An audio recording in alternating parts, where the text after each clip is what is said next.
Man, they are looking up some weird stuff at night after we leave. How you doing? I hope you're doing well. Thanks for tuning in. I'm Jimmy. We're making it work. If you're new here, we fix cars all day. That's what we do. Figure out problems, a little bit of psychology, a little bit of wizardry, a little bit of magic, and some knowledge and experience. A little bit of entertainment. We do it all. Let's go get that door open, see what the weather looks like. It's been raining a lot, but I think the sun is breaking through. Even though it looks like I'm in the dark, I'm not going to be in a second. All right, we got the old Infiniti going. If you watched yesterday's video, I started on the valve cover gaskets and alternator. Found out the alternator was charging at 18 volts. Got all our goodies ready to go on our handy dandy engine case workbench slash workbench. So let's do it. Let's get in there and have some fun, get the shop opened up and get to work. Stay tuned. You guys see, have I showed you the update? Got some more stuff bolted on, got some more stuff prepped in. Started drilling my spot weld holes. I had to grind this up a little bit, so I painted the edge so it wouldn't rust. Oh, you guys aren't here for project truck stuff. We're starting on the Infiniti first thing today. Started pulling this hose off of here, and of course it's split. So I have to see if they can get this, or I have to make one. Got to come up with something. It's a little bigger than a 3/8 hose, so we'll see if they have a piece of hose for it or what. About ready to get my 10 out here.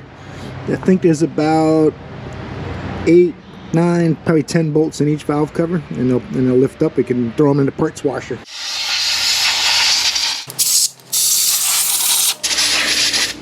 I was just talking to someone on my channel about Rayman Ray saying, don't worry about dirt going in the engine. It won't hurt anything if you change the oil afterwards. But true, a tiny bit of dirt's probably going to get in there no matter how careful you are. But don't put dirt down there on purpose. Clean off your work area before you take it apart.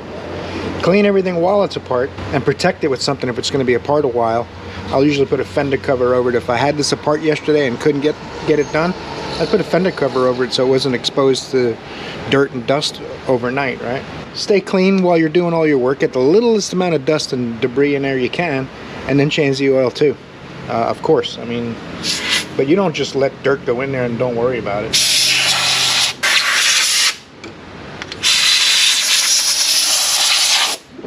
Work on it like it's your own car. It's worth a few extra minutes, and especially for a customer who doesn't know what's going on. They have you do major work, and 3 weeks later the engine goes bad. You know, how does that look? So it's one thing if it's not your fault. It's another thing if it is. So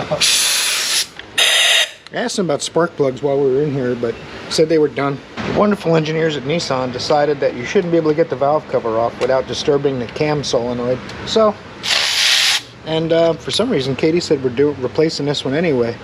Of course, you got the 6 flags of death. They want to replace, we'll replace it. It's not setting any codes or causing a drivability problem, but maybe it did at some point. It looks to me like someone changed it already. Who am I to argue? I'm gonna row my boat, get this thing done. I hope they pick it up this week. It looks like some of the other cars are not going this week again, from last week. There's a washer on this one. That means someone lost a bolt and put a washer on it, I guess. You know, it's a lot, yeah, that's not even the right length bolt. We'll have to find a bolt for that. Uh-oh. Man, some of these are tight. 89 inch-pounds, not 12 foot-pounds. If we can gently persuade this out of its nest, consider it a win. Usually the silicone holds it more than anything, but this gasket's been done, obviously, like how tight those valve cover bolts were. That's, the factory doesn't do that. Someone really cranked them down trying to get it to stop leaking or something, I'm guessing. Had it glued on there good. I'm gonna throw it in the parts washer real quick. That thing's so gross, I'm not even gonna show you what that looks like. I want to make sure I got all the gigantic chunks of silicone off of here.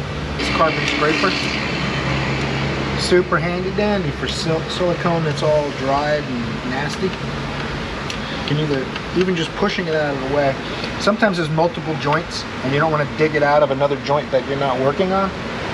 So I'll just cut it with a razor blade, I'll use the sharp edge of this to push it all the way up to that edge, and you can leave a little bit of remnants in there if they're not in your way. Just push it to the side. This cap has silicone under it in front of it, so I don't want to pull the silicone out from under it, if that makes sense. I just want to cut it off, and then I'll add new silicone. We'll be good to go. All these surfaces, like I've said before, don't make them shiny, brand new and silver, and Scotch pad them, Scotch Lock or Scotch Brite or whatever. Someone said Scotch Brite and WD-40 works good for cleaning gasket surfaces, and it does, as long as you use a very fine Scotch Brite pad. They make them in different courses, you know, just coarse, medium, fine, that kind of thing. I'd probably use a fine one if I was going to use that method, but I tend to just wipe them down and feel and make sure there's no contamination on the surface where the gasket's going to go. And this one is actually good, even though it doesn't look like brand new metal. It's smooth to the touch.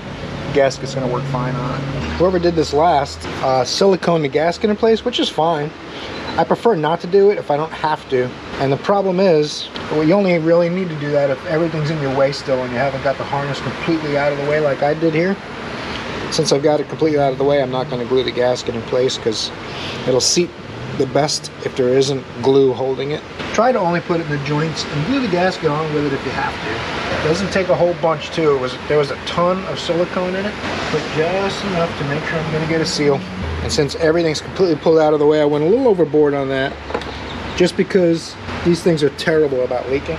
Probably should replace the valve cover on some of these to be sure it doesn't have any hairline cracks. I didn't see any. I looked very carefully. It also doesn't come with spark plug tube seals. We'll get this bolted back in and go on the other side in no time at all. I got to find a bolt for that missing bolt, and I'm going to verify the torque specs. I believe it's going to be 89 inch-pounds or so. Most of these are about there. It's not as critical because the bolt slams into the cylinder head, right? So it's a hard seat, and the only thing keeping tension on the bolt is the rubber gasket. When the gasket gets hard, turns into plastic, then it doesn't push back against the bolt and seal the valve cover, right? So these are predetermined height, and it's up to that gasket to remain pliable for them to work. So the torque spec's not as critical. It's got to be tight enough not to loosen up, basically, that's all. Some applications that's true, some applications it's not. All depends on how the bolt's designed. What I like about using a torque wrench on something like this isn't necessarily because it's as critical, but I want to make sure they're all the same tightness and none of them are going to loosen up.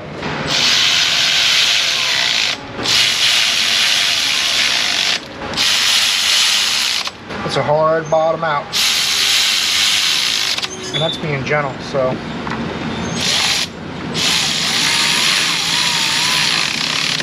finish snugging these down. We'll grab the torque wrench. Ooh, I gotta find the missing bolt too.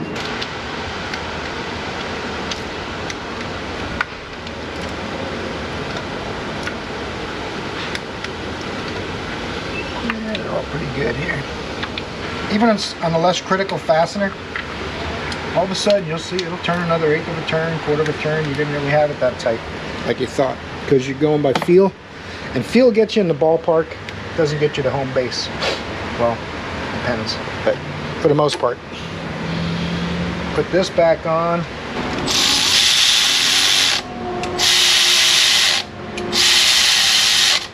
That's a dormant part. So, gravity check! That's terrible news. I wonder if I can reach it without lifting the car up. Not too bad for alligator arms. Same torque spec as the valve cover.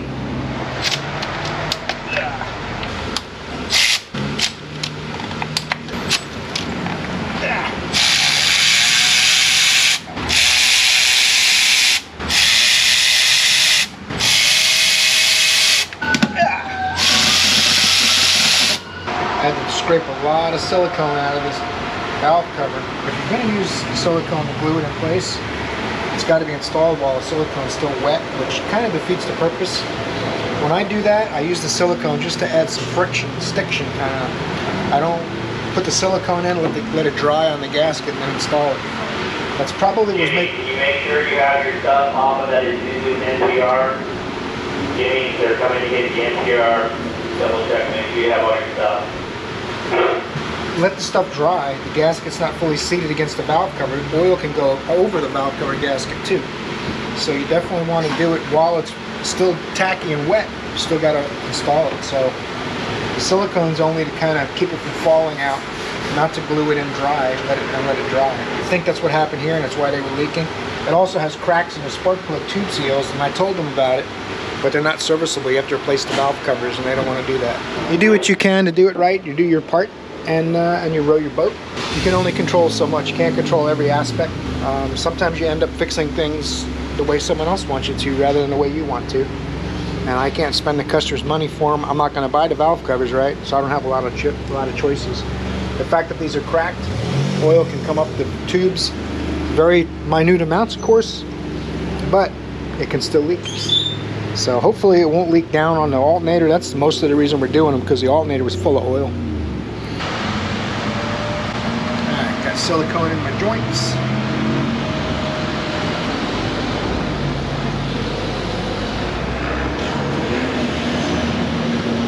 The hose is a little tricky to get past.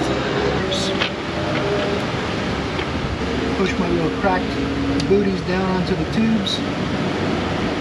This can also cause a problem with the PCV system. I made notes. I told them.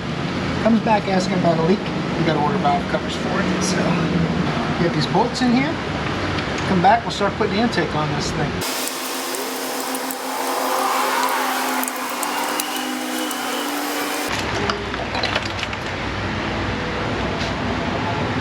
Basically the connectors basically all fall back on their own. That's how easy it was. Boom.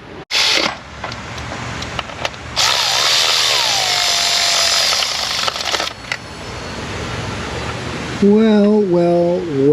That harness went on quick and easy, right? It's only a second for you guys. I'm even going to bolt this to the intake and bolt the fuel pressure regulator, or noise. Sometimes they put them in there as a diaphragm to cancel pulses. Sometimes it's a return. I think this is returnless. Yeah, see, there's a diaphragm here and there's a diaphragm here. I gotta see if this hose came in and we're making one, or what the dealio was with that. It's a lot easier to do it now than it is after dropping the intake plenum on. So let's check with that and come back. And don't forget your clamp on your little hose, by the way. That's about it for up top. I'm gonna do this harness from underneath when I do the alternator. Finish the harness from below on both sides. All right, they told me I got a 10 o'clock appointment to stop working on the Infiniti for now. Got an 87 Cadillac. Customer says the temperature gauge goes over 230 sometimes. It's not a factory gauge. 140,389 miles. Something about some lights, shifter linkage, the temperature gauge, a couple other things. So I'm gonna take a look at it and see. We'll go under the hood and see what it looks like under the hood. The shifter bushing is not on the shifter linkage all the way, and it's not a serviceable end. It's part of the plastic is part of the cable. I'm gonna get my little pry bar and try to push it on the rest of the way, but if it doesn't stay on, then this needs a cable. These aren't serviceable like the new ones, I don't think. Let's see if we can do this and hold the camera all at the same time. Hold the light, hold the camera, hold the pry bar. We do it all over here. You don't get this kind of thing on any YouTube channel. Oh, there it is. It's on, but it kind of fell on. Probably not good. It's gonna need a cable. I'll let them know. Temperature is aftermarket. It's hooked in right under the thermostat. So who knows what temperature it would read there versus where the factory temp sensor is. Could have a problem where a fan's not turning on sometimes, that kind of thing, making it get hotter. It doesn't have new fan motors or anything like that, although they have been replaced. Doesn't look like very recently. Let's see if they spin freely. They do. Alright, let me get my list. I can't remember everything I was supposed to look at on it. Alright, coolant is full. Looks pretty clean. Someone's done some custom wiring down there. Maybe I'll lift it up and take a look at the wiring underneath the fan. There's some kind of a relay dealio in here, aftermarket. But that could be, it looks like it's got stereo equipment or something added in recently. Very strange. I'm not seeing any reason why it should overheat. Maybe his aftermarket gauge isn't quite right. Don't like the looks of that. The hose feels thin inside. Made in the USA. You know, it's been on there a while when it was made in the USA. Fairly new belt on it. Someone's done some work. It's going to need a shifter cable, and we're going to take a peek at the wiring. Then we'll just run it, see when the fans come on and that kind of thing. Watch your head. Made out of steel. Don't hit your head on that. Oh, look at that, huh? They got the fan grounded to the plastic shroud. The bolt's probably carrying a ground to it, but that's not good. It's all custom wired. The battery is definitely about to fall out. They put some Kydex on the side so the positive wouldn't touch the fender. Got oil leaking out of the timing cover, it looks like. Motor mount soaked in oil. Bushings. You know, all the stuff you might expect on an 87 Cadillac front-wheel drive. Should I write all of it down? The bushings, and I guess that's a spare because it's got big wheels. It's got 3 big wheels and 1 little wheel. Yeah, cute little brakes. When you put them big wheels on, the brakes look even tinier. These are basically like the same brakes that are on like a Chevy Cavalier from the same vintage. I wouldn't be surprised if the ball joints are bad. Looks like they might have been changed. It's got a grease fitting on it.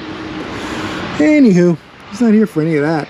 I'm just having myself a look. It's like one of those things you can't look away, you know, like an amazement. You're like, whoa. He has fixed some stuff though, I gotta say. Got a new axle and he's done some things, so he's probably trying to fix it up a little bit on a budget. So I can respect that. It's gonna need a ton more work, that's the bad part. So if you're gonna buy a car like this, I would highly suggest, you know, if you're gonna put a few $1,000s into a car you bought for a couple $1,000s, just buy a $5,000 car.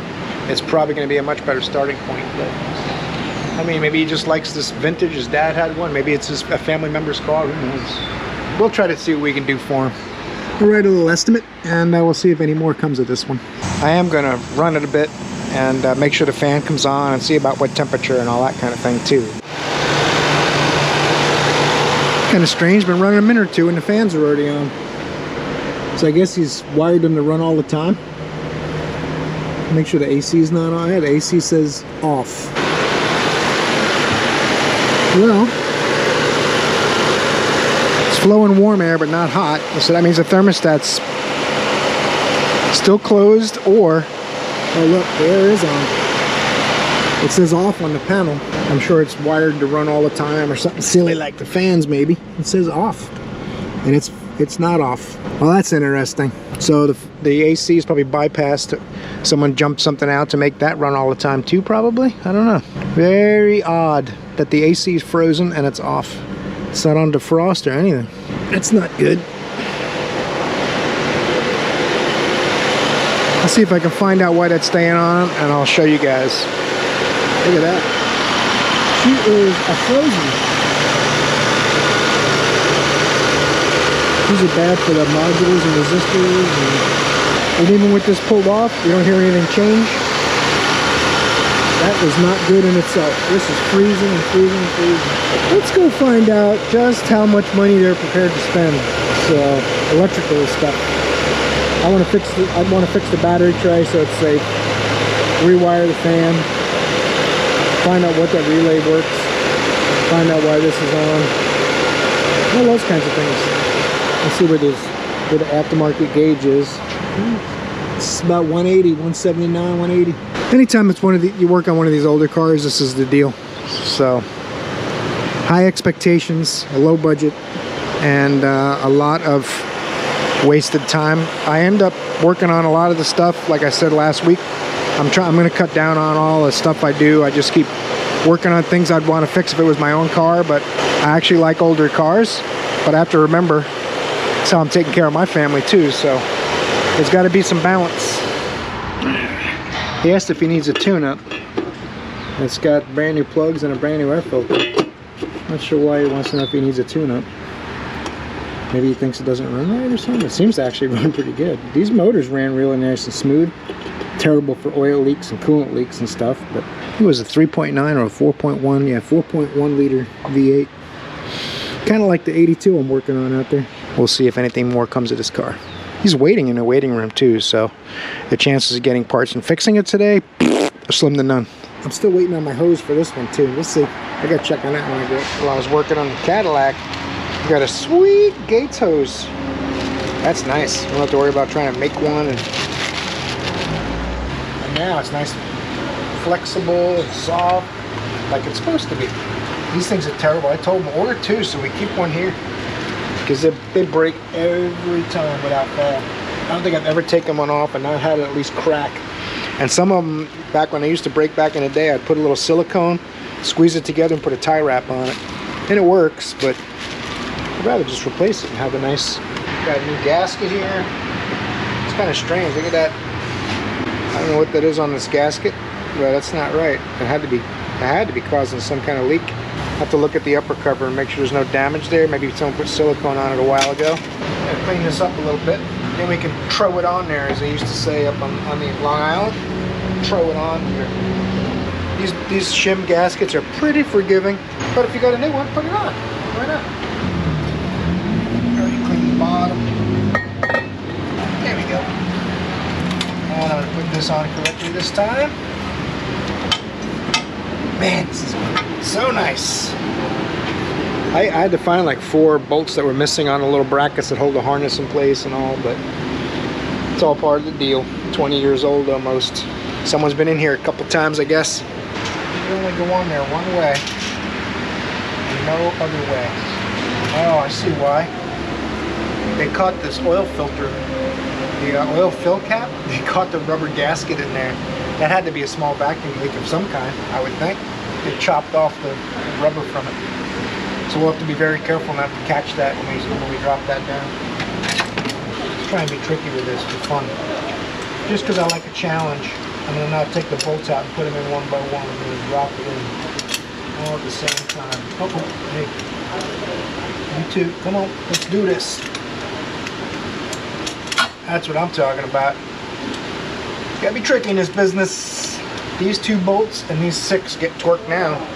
And then obviously the rest of them are going to go cover through the rest of those bolts. So well, you can snug them up ahead of time.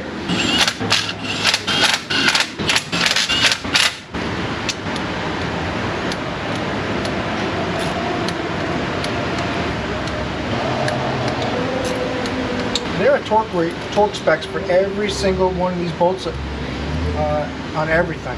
Not just the manifold. Honestly, I only torque the manifold ones. Those are the critical ones.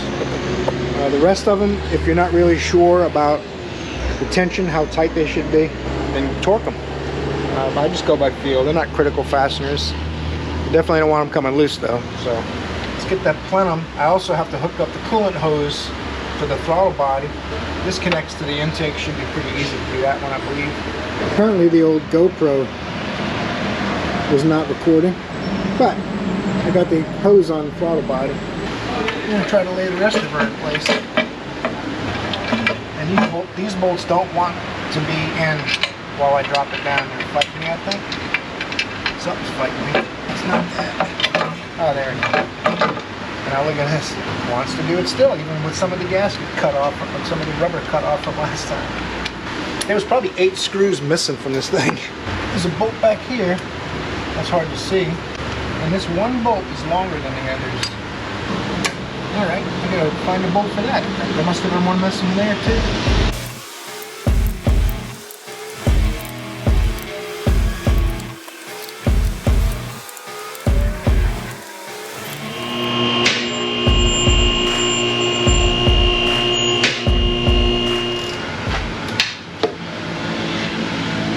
The oil, filter, alternator, and 2 belts. And this thing should be done. Ooh, that oil's nasty. That is nasty. Someone just told me, I hope they were kidding. I said, don't you know what synthetic oil is? You can go over 11,000 miles if you want with synthetic oil. I'm like, nope. If you guys remember that car, it was also like 2.5 quarts low on oil. If you skip your oil changes, not only are you gonna have thick, nasty, carboned up oil that accelerates the wear on your engine. I don't care what kind of oil it is, the oil carries carbon deposits from natural combustion processes and all the things that happen inside the engine, all the temperature swings, all that stuff. That's why your oil changes color. And I don't care what kind of oil it is, that's what happens. And the carbon goes through your engine, and the carbon's riding in the oil, and if it's under about 8 microns, 10 microns, depending on the filter you're using, it's still running past all the critical components in your engine, adding to the wear slightly. Even if it's only slightly, it's adding to the wear. I don't care what kind of oil you use, how expensive it is. There's no such thing as a 25,000 mile oil. So be wary of those kinds of claims. The most I'd ever go with the best oil you can buy in the world is 7,500 miles, and that's a lot. Probably only even do that if I was on the highway a lot. If I was around town short trips, I still wouldn't go over 5,000 miles, no matter how much the oil cost. That's my humble opinion. Feel free to disagree in the comments if you like. Engines are way more expensive than oil. I gotta get an oil filter wrench out of my toolbox here.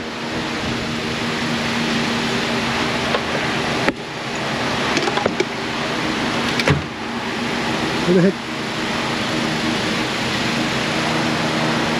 Is it happening again? Oh man. It's just me again. That's alright. Gotta make these 36-hour weeks happen somehow. Get everyone else to take a break. Got my special Infiniti oil filter wrench. To take that ancient oil filter off of that poor thing. It's been on there since like 2007, I'm guessing. I don't know. That's an exaggeration, I'm sure. I hope not, for this poor engine's sake. I know one thing. It's gonna have a new filter in a minute if I stop talking about it. There is one problem though. They didn't bring me to oh, where'd you guys go? It's over here. What are you looking at over there for? Pay attention. Doing serious, important work over here. Someone's got to pay the bills. Don't make a mess. Come on. I just cleaned all this stuff up. I don't see the oil filter is what I was trying to say. I got all my other parts, but no oil filter. So let's go round one of those up.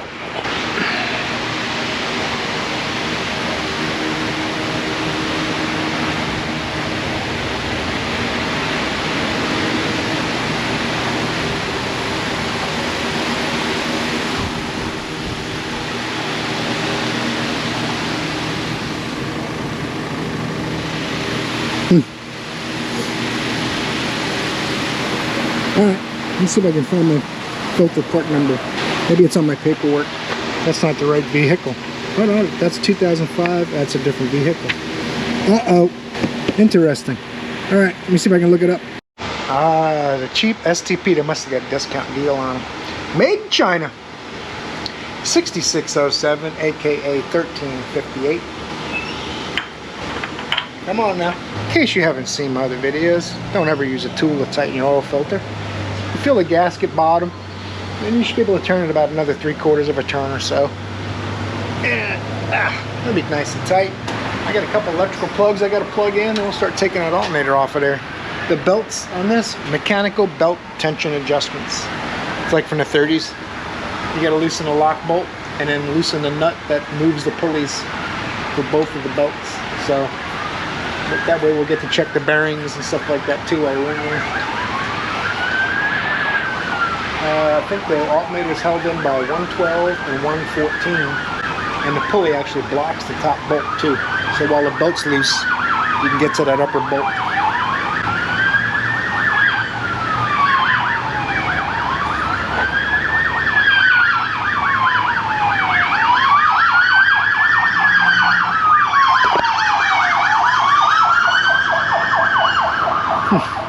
Trooper. He's in a rush to give someone a ticket or something. They usually don't go to accidents too much unless it's on the turnpike or a freeway. Alright, hope everyone's okay. Now I'll use a power tool to spin them 12s out. Quarter drive should handle it fine. They added belts to the ticket. I don't know why. I didn't recommend them. I don't see anything wrong with them. Maybe a customer wanted them or something. Not up to me. Do what I'm told. You guys know. Alrighty. Now, I think only the battery. I didn't plug the harness into this alternator yet. I only have the main battery cable. And the 2 bolts should come right out of there, right? Famous last words. Come on, little battery cable nut. You can do it. Yay! You did it. That is so awesome. Good for you. That is a Denso product. Oh, that's terrible news. No worries, we got a Napa quality alternator. Sometimes I put them on out of the box, they don't work. And then there's a piece of paper in there. It says factory tested, like AutoZone.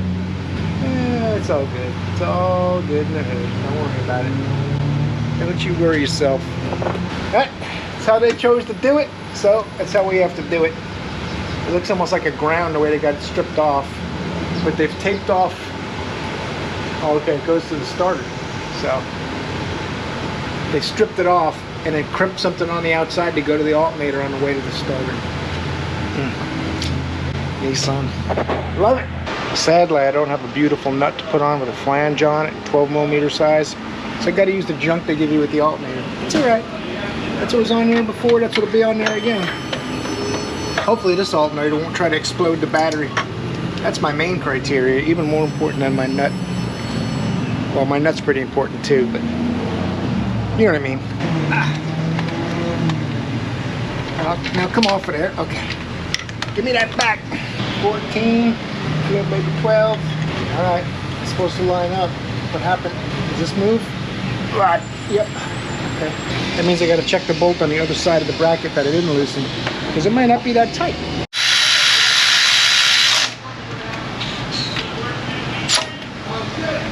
Felt pretty tight.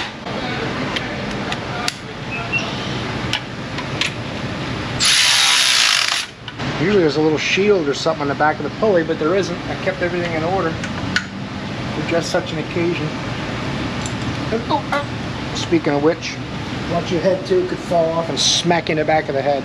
Especially if you have an interesting kind of day. It's more likely to happen, I don't know why. If you're having a great day, things like that don't happen. If you're having a sketchy day, things like that happen, I don't know why. I think it'd be the opposite way. Instead of making a sketchy day worse, it would only make great days a little worse. That way it wouldn't be as big of a deal. That's probably not how it works though. When you have a brain that wants things to be logical because you're doing repairs, doesn't mean it's going to automatically happen. You know what I'm saying? Now what I'll do is I'll snug this up to get it straight, but I won't tighten it until I can get the tension right. But I want it kind of straight and close to where it's going to be, so it's not, if it's crooked and you tighten the belt perfectly, when you tighten it, it'll probably over tight.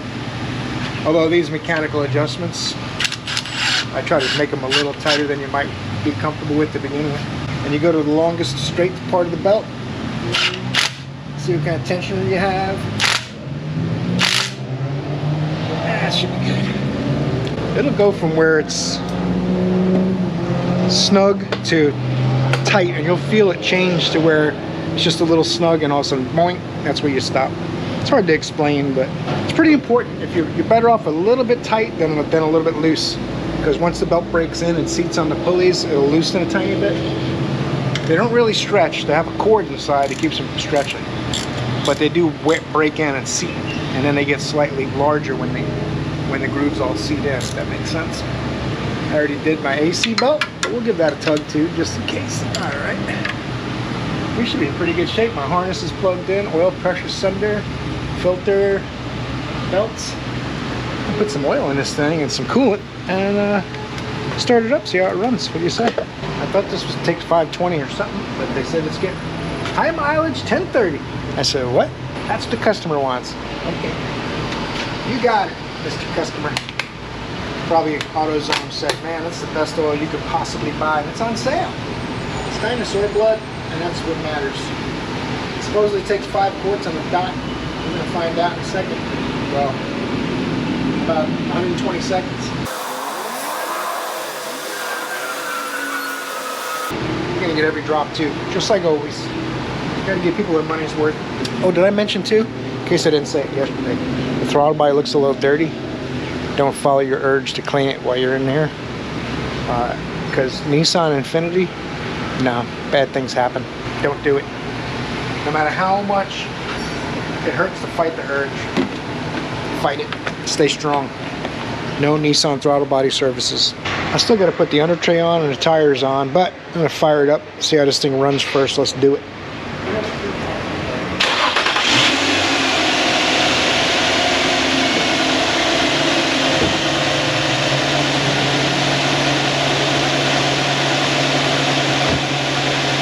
That is music to my ears. Alright, maybe it's going to be a good day after all. Every day is a good day if you're on the right side of the dirt.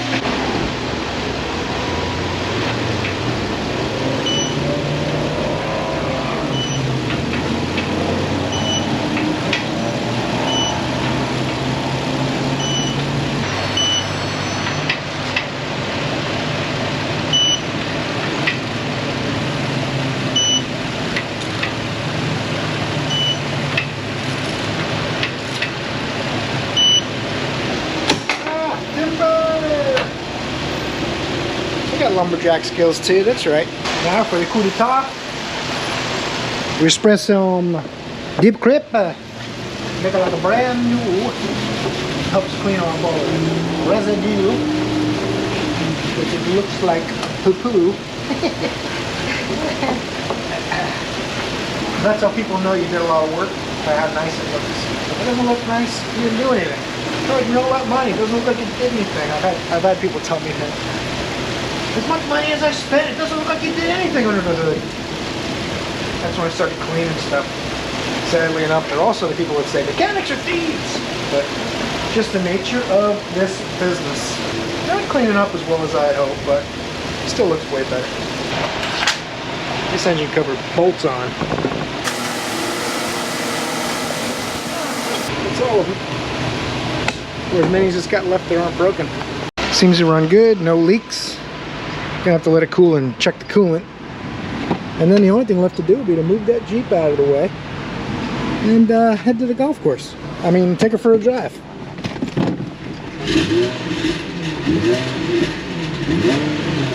Oh, rad. Uh-oh.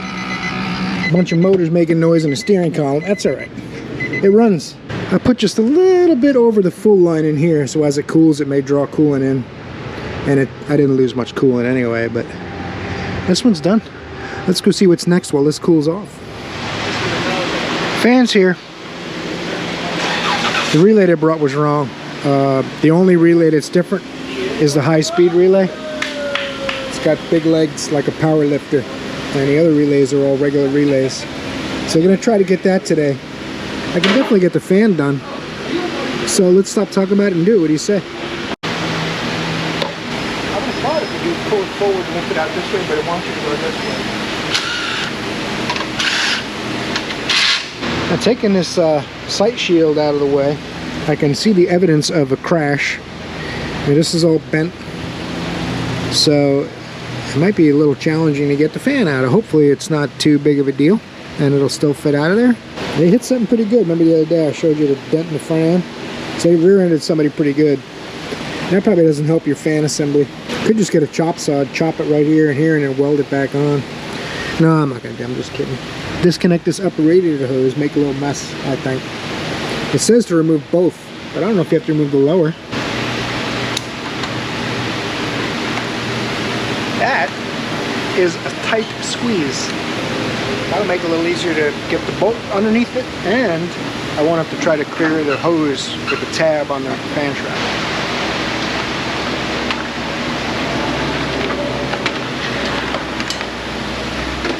It's not so bad. They paid me 2 hours and the labor guide says 3. I was like, son of a gun, they ripped me off. And I got it out of there in about 15 minutes. So I guess I shouldn't complain. Got us one of those there door last fans. It's gonna be good. Don't you worry your pretty little head about it. Going in, gotta be a little tricky. Don't want to drag it on the radiator, right? So, a little pry bar action, and make sure it pushes against the tranny cooler lines while I slide it in, rather than pushing on the radiator fins. Connector's trying to go down there with it. Get back here, connector. Watch your head. Remember what happened to Bill? It's a Toybo intercooler.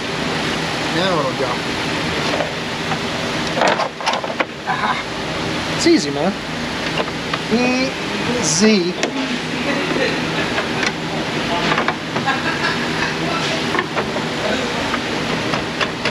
These are also kind of sharp too. Another thing, you don't want to drag your hand along while you're working with it. Cooler lines, they really kind of tell you to take them out and make a big mess and spill training fluid everywhere, loosening them up. But if you're careful, you can get it in there without disturbing them at all.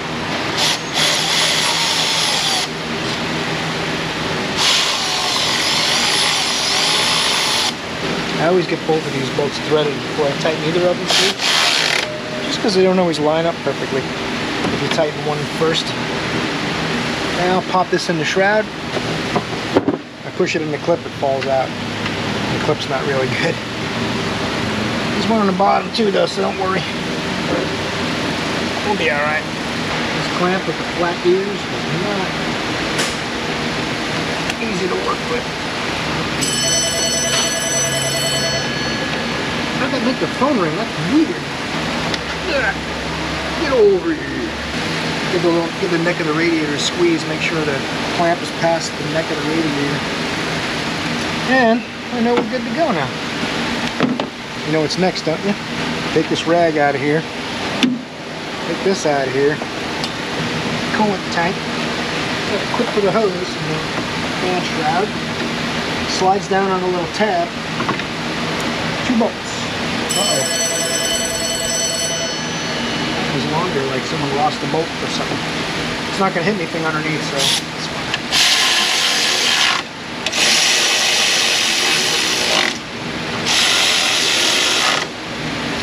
Couple of air inlet snorkely doodads. What's the word? What do you call them? Snorkel doodads, air inlet doodads, something like that. It's bent so bad this doesn't really fit right. Yeah. This 2 clamps, pretty straightforward. Get a little bit of coolant. Fire this thing up. Make sure we top it back off. We spilled a little when we took that hose off, of course. But not a whole bunch. It's supposed to go under the grill, but the grill's been tweaked out a little bit. So we're just going to get it as close as we can, better than it was before if possible. Sometimes you need a tool to assist, which is the case on these N1s because they're so tweaked. The grill's so clapped out. Doesn't look so bad from the front. But it is. See, this hole's not even lined up here. You know how far off it is? Because of the crash. They were the first ones to the crash. Come on! I got my pocket screwdriver here and I just reached in my pocket for it. Early Alzheimer's or something. Or just a long week. Oh, let me get some coolant. Look at that chubby little girl. That's some legs right there. Nice. Got quads. Uh-oh. Joe's in story mode. There's no stopping him now. I'm going to grab some coolant, then we'll fire this thing up.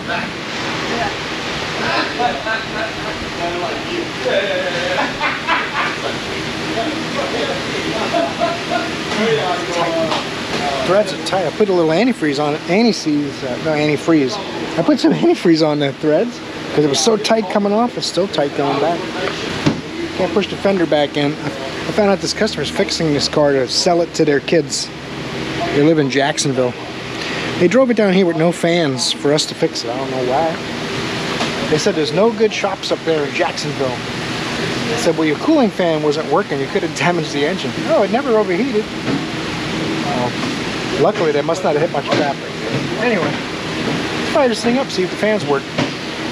Quick, easy test. Start it up, turn the AC on. Yay, fan works. But the AC wasn't working because the fan didn't work before, so let's go see. Let's go check that out. Not really all that cold, but it's cooling. We'll let it run a minute, see if it gets better. Airbag lights on. A lot of times when the AC gets that hot, it'll purge Freon. But most of the time before it gets to that point, it'll turn the compressor off if it has a high pressure sensor. Not every system's the same. Looks like it might be cooling off a little bit. We'll give it a minute. Alright, now we got some nice cool AC. It never got really cool. It was like, you know, maybe high 60s or something. I turned it all the way to heat, all the way back to cold on both sides. It got really warm, now it's cold. So, could be possibly something going on with an actuator, but it's cold. The lines are frosty outside. That's why I played with the temperature controller to see if it would correct it a little bit. I may pull the HVAC fuse out and force it to do a relearn or get my scanner on it. I want to see what this airbag code is too. I can do that. Force it to do a relearn while I'm in there and check the airbag codes for them. It's the least I can do. First things first, codes. Inflatable restraint module. Where is it? Where is it? Transmission chat. There it is. Read fault code, DTC display. You should only have to tell it read fault code and then it tells you. Ah, that's my fault. Because guess what? I think I unplugged that so I could clear the fan and not break it. Aha! You rookie. Come on, there it goes. Ha!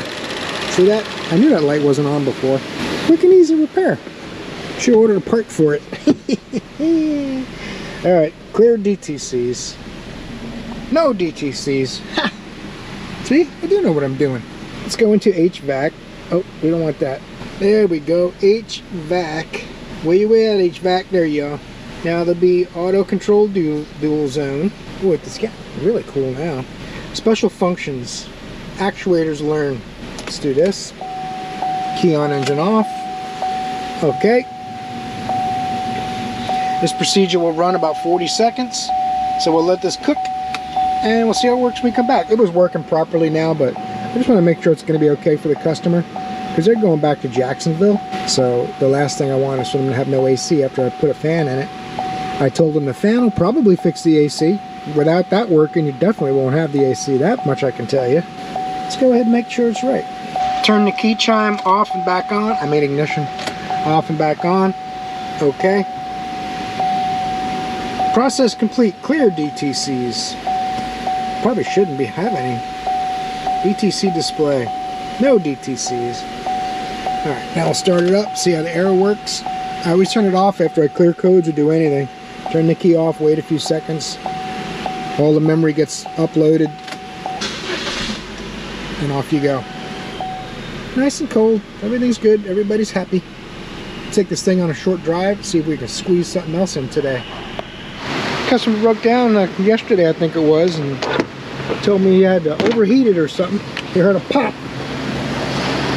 I don't know why we haven't looked at it yet. It was written like 30 cars ago. I'm going to take a look at it before we go home for the weekend. What do you think about that?